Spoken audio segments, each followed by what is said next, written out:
Hey everyone, this is the last week, basically. You've made it. I'll be assigning a culminating, as you might have seen from the post. It's going to involve titration once again. It's going to be a much larger sort of lab assignment.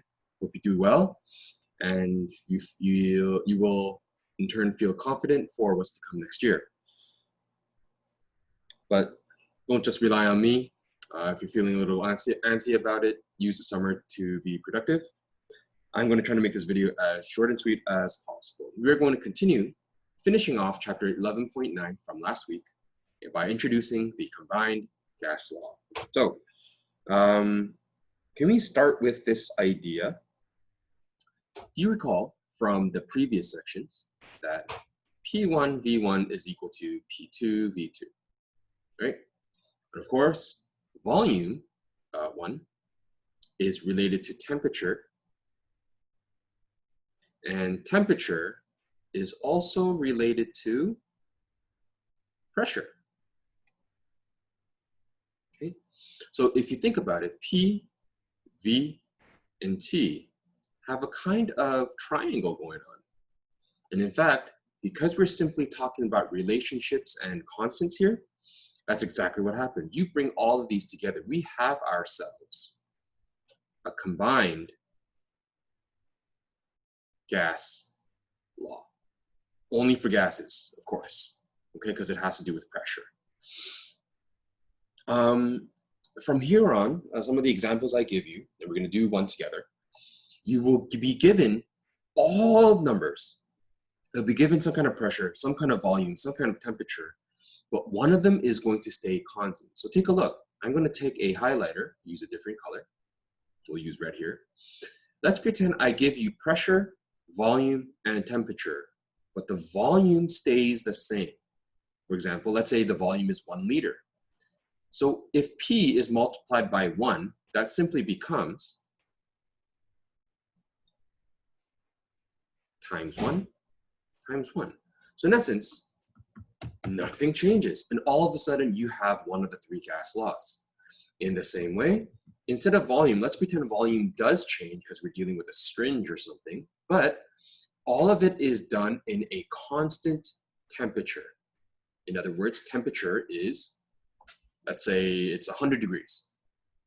P1 V1 over 100 degrees equals P2 V2 over 100 degrees. Using your math skills, you can multiply both sides by 100. All of a sudden, you get, it's one of the combined gas laws. So that's it.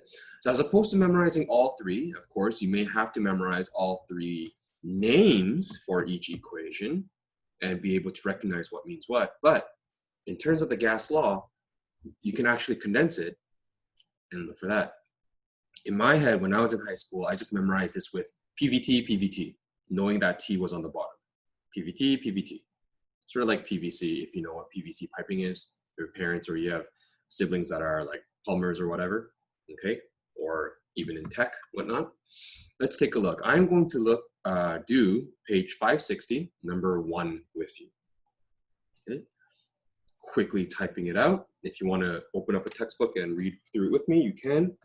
A balloon at the top of Mount Logan occupies a volume V1. Well, they give you V1. Wow. Volume of 775 milliliters at a temperature of -28 degrees Celsius and a pressure of 92.5 kPa. Let's lengthen that. So here is our situation. Do you recognize already that they're giving you V1, T1, and P1?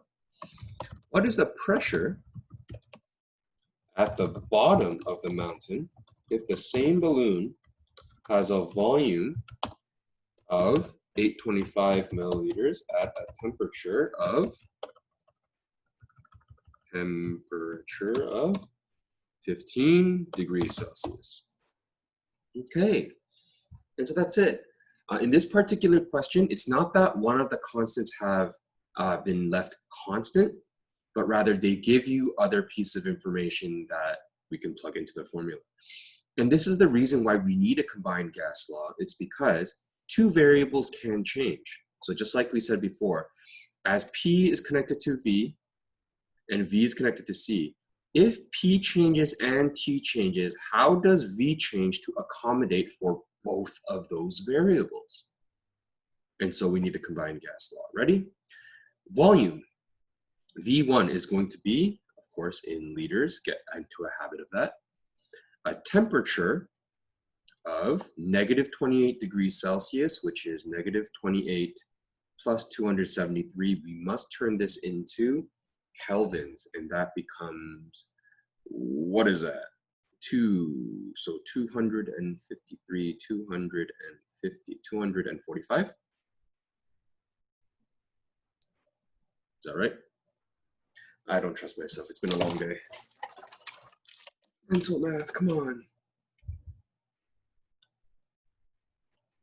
Okay, correct. And a pressure of 92.5 kPa. Now, I'm in the habit of using kPa. I highly recommend you stick to kPa for now, unless your teacher says otherwise. What is the pressure? So what is P2 if the volume turned into 0.825 liters and the temperature was 15 degrees, so 15 plus 275, 288 Kelvin. So let's plug it in. PVT, P, V over T equals P, V, T. Doing the math, 22.5 times 0.775 divided by 245 times 288 divided by 0.825. Pressure should be 102.1447.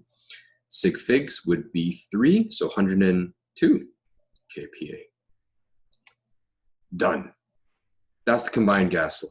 Get as much practice as you can, and I'll see you in the next video.